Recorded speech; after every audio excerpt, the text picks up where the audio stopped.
نے اتنی اچھی زندگی گزاری کہ ہم نے تجھے بھی معاف کر دیا، اور جس قبرستان میں تجھے دفن کیا تمام موتاں کی ہم نے مغفرت فرما دی۔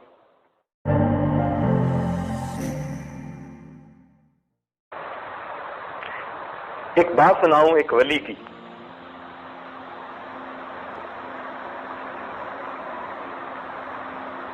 حضرت مولانا احمد علی لاہوری رحمت اللہ علیہ، آپ ان سے کچھ واقف ہیں یا نہیں؟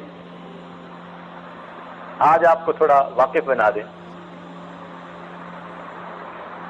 سکھ گھرانے سے تھے، اسلام قبول کیا، اسلام قبول کر کے سارے رشتہ داروں نے ان کو دھکا دے دیا، جاؤ کوئی راستہ واسطہ نہیں، اللہ کے لیے سب کو چھوڑ دیا، دارالعلوم دیوبند میں آ گئے۔ حضرت شیخ الہند رحمۃ اللہ علیہ اس وقت استاد الحدیث تھے، شیخ الحدیث تھے، ان سے تعلیم حاصل کرنی شروع کری۔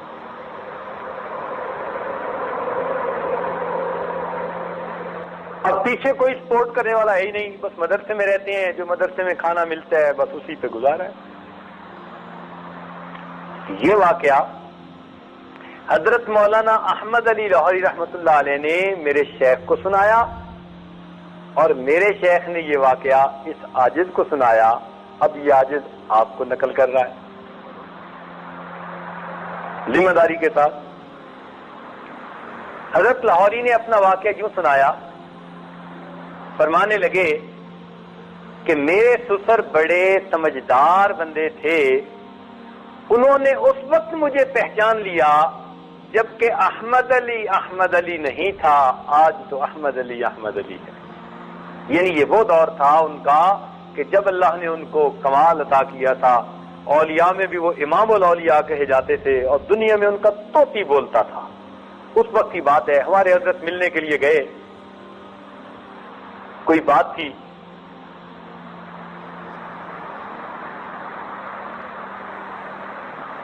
ہمارے حضرت تبلیغ کا کام کرتے تھے، سلسلے کا، اور جب سلسلے کا کام کرے بندہ تو گھر کے اخراجات کا کیا بنے؟ اللہ توکل۔ تو گھر میں تنگی رہتی تھی، کئی مرتبہ قرض سے گزارا ہوتا تھا، تو ایک مرتبہ کافی قرض چڑھ گیا اور حضرت کافی پریشان ہو گئے۔ ہمارے حضرت مرشد عالم حضرت نے یہ واقعہ مجھے یہاں سے سنایا۔ اب بات آ گئی تو میں کیوں بخیل بنوں، بات بتا دیتا ہوں۔ تو حضرت اتنے پریشان ہوئے قرض کی وجہ سے کہ کچھ سمجھ میں نہ آیا۔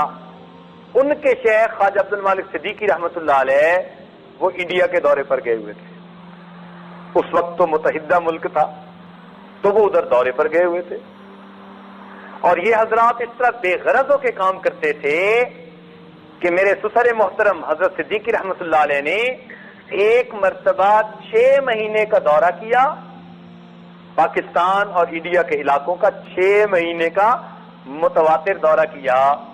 عید کے دن واپس آئے، اہلیہ محترمہ نے خوشی میں آ کر سیویاں بنائی، عید الفطر تھی، تو سیویاں بنا کر حضرت کے پاس آئیں کہ حضرت آپ مجھے کچھ پیسے دیں، میں شکر منگوا لوں تاکہ جو سیویاں بنائی ہیں ان پر ڈال کر دوں۔ سمجھ لگے میرے پاس تو پیسے نہیں ہیں، کہ حضرت میں نے تو سیویاں بنائی، فرمایا اس پر نمک ڈال کے دے دو۔ 6 مہینے اللہ اللہ کا نام سکھانے کے بعد جب گھر آئے تو شکر کی بجائے نمک ڈال کر سیویاں کھا رہے تھے۔ اس طرح بے غرض ہو کر کام کرتے تھے، خالصتاً لوجہ اللہ، اللہ کی رضا کے لیے۔ لوگوں کی جیب پہ نظر نہیں ہوتی تھی، لوگوں کے دلوں پہ نظر ہوا کرتی تھی۔ تو چونکہ ہمارے مشائخ کا یہ طریق رہا تو ہمارے حضرت کا بھی یہی حساب تھا۔ اب قرض کی وجہ سے پریشانی، شیخ تھے نہیں تو کس کے پاس جاؤں؟ حضرت فرماتے ہیں کہ میں اپنے گھر سے چلا لاہور کہ مولانا احمد علی لاہوری رحمۃ اللہ علیہ کے پاس جاتا ہوں۔ راستے میں ایک جگہ ٹرین بدلنی تھی، حضرت فرماتے ہیں ریلوے اسٹیشن پہ بیٹھ کے میں اتنا رویا جیسے کوئی بچہ بلک بلک کے رو رہا ہوتا ہے، اور رو یہ رہا تھا کہ اللہ میں تیرا نام سکھانے کے لیے سفر کرتا ہوں، اور آخر گھر میں بیوی بچے یہ بھی ذمہ داریاں ہیں، تو میں کیا کروں؟ میں نہیں چاہتا کہ میں کاموں میں الجھ جاؤں اور تیرے یہ دین کا کام یا تیرے جو ہے بندوں کو تجھ سے ملانے کا کام چھوڑ دوں، اب تو ہی کوئی راستہ دکھا مجھے۔ کہنے کہ میں خوب رویا۔ رو کے جب میں لاہور پہنچا تو حضرت مولانا احمد علی لاہوری رحمۃ اللہ علیہ حلقہ میں بیٹھے ہوئے تھے، لوگ تھے، علماء بہت ان کے پاس حاضر ہوتے تھے۔ کہتے ہیں میں بھی غمزدہ طبیعت کے ساتھ ایک جگہ جا کر بیٹھ گیا۔ حضرت بات کرتے رہے، بات کرتے کرتے جب بات مکمل ہو گئی اور لوگ چلے گئے تو میں تو بیٹھا رہا۔ تو کہتے ہیں کہ حضرت اس طرح تیار میں بیٹھے تھے، ایسے گھسٹتے گھسٹتے حضرت میرے بالکل قریب آ گئے، اور جیسے دو بندے سرگوشیاں کرتے ہیں نا، ایسے انہوں نے اب خود کہنا شروع کر دیا کہ جو حال آپ کے اوپر ہے ایک وقت میرے اوپر بھی یہی حال تھا۔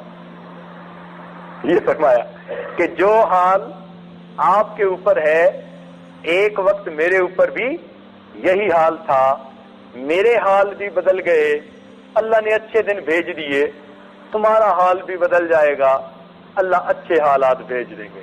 اور پھر دل لگی کی خاطر حضرت نے اپنا واقعہ سنایا جو اب میں نے یہاں سے شروع کیا تھا، کہ فرمانے لگے کہ میرے سسر بڑے سمجھدار تھے، انہوں نے مجھے اس وقت پہچان لیا تھا جبکہ احمد علی نہیں تھا، اور آج تو احمد علی ہے۔ سبحان اللہ، تحدیث نعمت کے طور پر کہہ رہے تھے۔ پھر فرمانے لگے کہ میں دارالعلوم دیوبند میں پڑھتا تھا، میرے سسر سیالکوٹ کے رہنے والے تھے، ان کو گھر سے اطلاع ملی کہ بیٹی جوان ہو گئی، تو کوئی مناسب رشتہ ہونا چاہیے۔ تو میرے سسر ایسے تھے کہ بچی کے رشتے کے لیے انہوں نے مدارس کا دورہ کیا، لوگ تاجروں کی طرف جاتے اور وہ کدھر جا رہے ہیں؟ مدارس کا دورہ کر رہے ہیں اپنی بیٹی کے لیے کوئی مناسب رشتہ ڈھونڈنے کے لیے۔ کہنے لگے مختلف مدارس سے ہوتے ہوتے بالآخر وہ دارالعلوم دیوبند پہنچے۔ اب حضرت شیخ الہند رحمۃ اللہ سے ملاقات ہوئی، وہ بھی بڑے بھاری عالم تھے، تو شیخ الہند رحمۃ اللہ نے ان کا بڑا اکرام کیا۔ فرماتے انہوں نے ہماری ساری کلاس کو دیکھا اور مجھ پر آ کر ان کی نظر ٹک گئی۔ کپڑے میرے میلے کچیلے بوسیدہ سے تھے، اور میں پیچھے خاندان سے کٹا ہوا تھا، میرے پاس خرچے کا کچھ ہوتا نہیں تھا، اور مدرسے ہی کا کھانا کھاتا تھا، مدرسے میں ہی رہتا تھا۔ کہنے لگا انہوں نے شیخ الہند رحمۃ اللہ سے پوچھا کہ یہ بچہ شادی شدہ ہے؟ انہوں نے کہا ہے تو نہیں۔ کہنے لگے اس سے پوچھیں اگر یہ شادی کرنا چاہتا ہے، میں بیٹی سے اجازت لے کے آیا ہوں، میں اپنی بیٹی کا اس سے نکاح کر دیتا ہوں۔ شیخ الہند رحمۃ اللہ نے فرمایا اچھا میں اس سے پوچھتا ہوں۔ چنانچہ شیخ الہند رحمۃ اللہ نے مجھے بلایا اور بلا کر کہا کہ بھائی تو شادی کرنا چاہتا ہے؟ میں نے کہا حضرت ضرورت بھی ہے، سنت بھی ہے، اور مجھے تو رشتہ داروں میں سے کوئی رشتہ دے گا نہیں، میں مسلمان ہو چکا، وہ چھوٹ چکے، بے سہارا ہوں، اکیلا ہوں۔ حضرت نے فرمایا بھائی اگر کوئی تیار ہو تو تم کرنے کے لیے تیار ہو یا نہیں؟ میں نے کہا حضرت میں بالکل تیار ہوں۔ فرمان لگے اچھا۔ چنانچہ میرے سسر نے کہا کہ کل عصر کی نماز کے بعد اس بچے کا میں اپنی بیٹی سے نکاح کر دوں گا۔ کہنے لگے جب مجھے خبر ملی تو میں تو پھر دلیہ اچھلنے لگا۔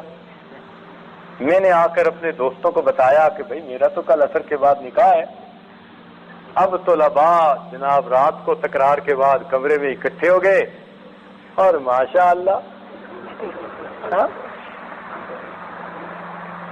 اس وقت طلباء کی باتیں میں چھیڑتا نہیں، کم از کم 1 گھنٹہ سنا سکتا ہوں۔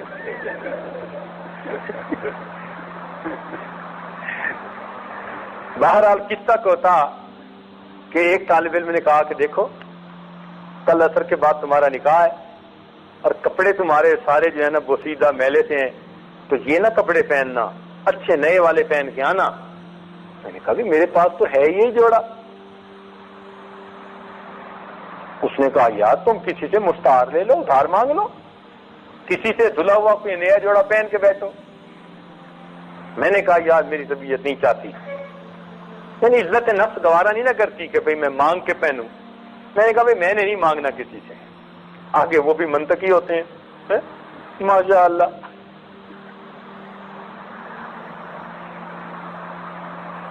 انہوں نے بھی عیسیٰ گوجی پڑھی ہوتی ہے، مرکات پڑھی ہوتی ہے، شرح تہذیب پڑھی ہوتی ہے،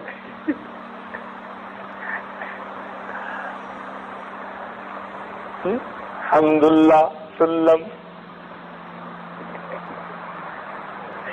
تو کہنے لگے، اس نے آگے سے کہا کہ اچھا اگر آپ ادھار نہیں لے کے پہننا چاہتے تو میاں انہی کپڑوں کو دھو کے تو کم کل پہن سکتے ہو نا. میں نے کہا میں دھو کے تو پہن سکتا ہوں. پنجابی کے الفاظ ہیں، کہنے لگے میرے بھیڑ کد پہ، یہ حضرت کے الفاظ ہیں، یعنی میری بدبختی آ گئی کہ میں نے اس دوست کا مشورہ قبول کر لیا. اگلے دن سبق سے فارغ ہو کے میں نے کپڑوں کو دھو دیا. سردی کا موسم اور اوپر سے بادل، اور میں کپڑے دھو چکا، دھوتی باندھی ہوئی، اور کپڑے خشک نہیں ہو رہے، اور عصر کا وقت قریب ہو گیا. کہنے لگے میں مسجد کے پیچھے جا کر اب اپنے کپڑوں کو لہرا رہا ہوں اور دعائیں مانگ رہا ہوں، اللہ ان کو خشک فرما دے. سبحان اللہ.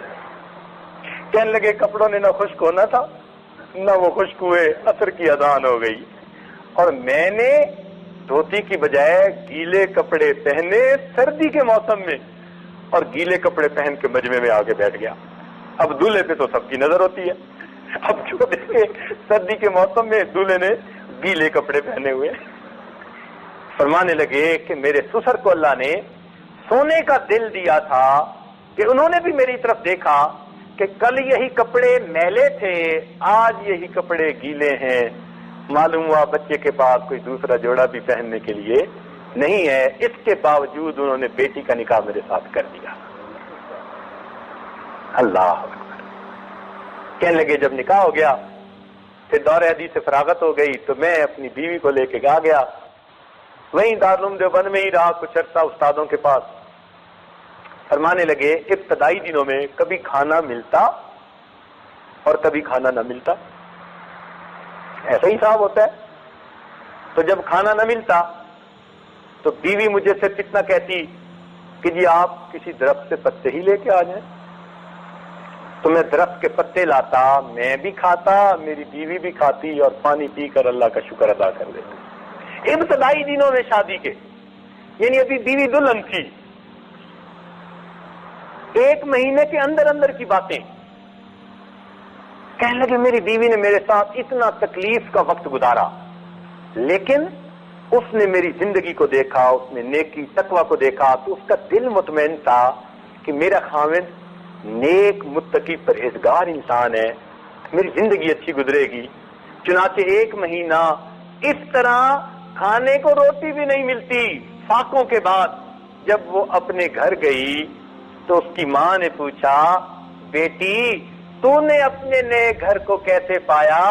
تو میری بیوی اتنی تقیہ نقیہ پاک صاف نیک لڑکی تھی، اپنی ماں کو کہنے لگی اماں میں تو سنتی تھی مر کر جنت جائیں گے اور میں تو جیتی جاگتی جنت میں پہنچ گئی. میری بیوی نے یہ جواب دیا کہ اماں میں تو سمجھتی تھی مر کر جنت میں جائیں گے، اور اماں میں تو جیتی جاگتی جنت میں پہنچ گئی. سبحان اللہ. کہنے لگے اللہ نے ایسی صابرہ اور شاکرہ بیوی دی، لیکن پھر اللہ نے وقت کے ساتھ ساتھ میرے حالات بھی بدلے. فرمانے لگے آج اللہ نے وہ مقام دیا کہ سرگودا کا علاقہ جس میں بڑے بڑے زمیندار 200 مربع 300 مربع سینکڑوں ہزاروں ایکڑ زمینوں والے بڑے بڑے، کہنے لگے آج اللہ نے وہ اس فقیر کو مقام دیا کہ ان زمینداروں کی بیویاں میرے گھر میں آ کے برکت کے لیے جھاڑو دیتی ہیں. ان زمینداروں کی بیویاں میرے گھر میں آ کر برکت کے لیے جھاڑو دیتی ہیں اور میرے کھانے کے لیے طائف سے پھل آیا کرتے ہیں.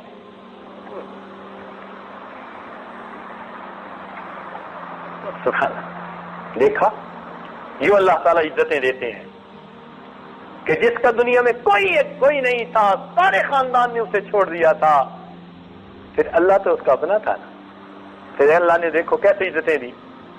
چنانچہ ان کی درس تفسیر بڑا مشہور تھا، بڑا معروف تھا. سبحان اللہ. بہت کثیر البکا تھے، روتے تھے. چنانچہ ان کی وفات کے بعد ان کے خلفاء میں سے کسی نے ان کو خواب میں دیکھا. پوچھا حضرت آگے کیا بنا؟ فرمانے لگے کہ اللہ رب العزت کے حضور پیشی ہوئی. اللہ تعالیٰ نے فرمایا احمد علی تو مجھ سے اتنا کیوں ڈرتا تھا؟ تو کہنے لگے یہ سن کے میں تو کانپ اٹھا, میں تو ڈر گیا کہ مجھ سے تو پوچھا جا رہا ہے. جب میں کانپ اٹھا اور ڈر گیا تو مجھے اللہ تعالیٰ نے فرمایا احمد علی تو آج بھی مجھ سے ڈر رہا ہے, آج تو تیرے اکرام کا دن ہے, تو نے اتنی اچھی زندگی گزاری کہ ہم نے تجھے بھی معاف کر دیا, اور جس قبرستان میں تجھے دفن کیا تمام موتا کی ہم نے مغفرت فرما دی. ہم نے اس قبرستان کے بھی تمام موتا کی مغفرت فرما دی. اس لیے جب ان کو دفن کیا گیا تو 40 دن تک ان کی قبر سے خوشبو آتی تھی. لوگ مٹی اٹھا اٹھا کے لے جاتے تھے, بالآخر وہاں پہرا لگانا پڑا کہ کوئی بندہ مٹی اٹھا کے نہ لے جائے. لوگ حیران ہوتے ہیں, کہتے ہیں جی قبر سے مٹی سے خوشبو کیسے؟ بھئی آپ حیران ہوتے پھرے, ہمیں کوئی حیرانی نہیں ہے, اس لیے کہ وہ تو پھول کی مانند تھے, وہ تو پھول کی مانند تھے. جمال ہم نشیں در من اثر کرد وگر نہ من ہما خاکم کے ہستم. ارے وہ تو مٹی تھی, اس پھول کو دفن کر دیا گیا تھا, پھول کی خوشبو نے مٹی کو بھی خوشبودار بنا دیا تھا. تو یہ حضرت مولانا احمد علی لاہوری رحمۃ اللہ علیہ. ایک بات ان کی اور سن لیجئے, پھر اصل جو بات کہنا چاہتا تھا تاکہ آپ کو تعارف ہو جائے. فرماتے تھے کہ میں ایک دفعہ لاہور کے بازار میں جا رہا تھا تو مجھے ایک مجذوب ملے. مجذوب کچھ لوگ ہوتے ہیں جو مغلوب الحال ہوتے ہیں, یعنی اپنے حال میں مست ہوتے ہیں, ہمیں ان سے واسطہ کوئی نہیں ہوتا, لیکن کئی دفعہ اللہ والوں سے ہو جاتی ہیں ان کی باتیں. فرماتے ہیں کہ وہ مجذوب ملے, میں نے انہیں سلام کیا, انہوں نے جواب دیا اور جواب دے کر پوچھا احمد علی انسان کہاں بستے ہیں؟ بھرے بازار میں. فرمانے لگے احمد علی انسان کہاں بستے ہیں؟ تو کہنے لگے, میں نے کہا حضرت یہ سب انسان ہی تو ہیں, بھری ہوئی تھی مخلوق. فرمانے لگے جب میں نے کہا کہ یہ سب انسان ہی تو ہیں, انہوں نے بڑے تعجب کی ایک نظر لوگوں کے چہرے پر ڈالی. کہنے لگے ان کی توجہ کی یہ تاثیر تھی کہ جب میں نے دیکھا تو مجھے ان میں سے کئی بندے کتے, بلے, خنزیر کی شکل کے نظر آئے, جانور کی شکل میں نظر آئے, جانور پھر رہے ہیں. کہنے لگے میری جب کیفیت ذرا ٹھیک ہوئی, میں نے دیکھا وہ تو جا چکے تھے. حضرت یہ واقعہ اپنے درس قرآن میں سنا کر پھر ایک عجیب شعر خود بنایا تھا. وہ فرمایا کرتے تھے, فرماتے تھے مالک تو سب کا ایک. کیا فرماتے تھے؟ ذرا اونچا بولیے, یاد کرنے والی بات ہے. فرماتے تھے مالک تو سب کا ایک, مالک کا کوئی ایک. مالک تو سب کا ایک, مالک کا سبحان اللہ. مالک تو سب کا ایک اور مالک کا کوئی ایک, ہزاروں میں نہ ملے گا لاکھوں میں تو دیکھ. حال دل جس سے میں کہتا کوئی ایسا نہ ملا, بت کے بندے تو ملے اللہ کا بندہ نہ ملا. یقین کیجئے 100% اپنے آپ کو شریعت کے حوالے کرنے والے بہت تھوڑے نظر آتے ہیں. نیک لوگ ہیں, ہر جگہ ہیں, کوئی 90%, کوئی 95%, کوئی 96%, کوئی 98%, 1% کہیں نہ کہیں درمیان میں کوئی نہ کوئی پھڈا ضرور ہے. ادخلوا فی السلم کافہ کا مستاق نظر نہیں آتا کہ جو سر کے بالوں سے لے کر پاؤں کے ناخنوں تک اپنے آپ کو اللہ کے حوالے کر چکے, نہ ان کی نظر میلی اٹھتی ہو, نہ ان کو غرض مرض ہو کسی غیر محرم سے, نہ ان کے دل میں کوئی ایسی بات ہو.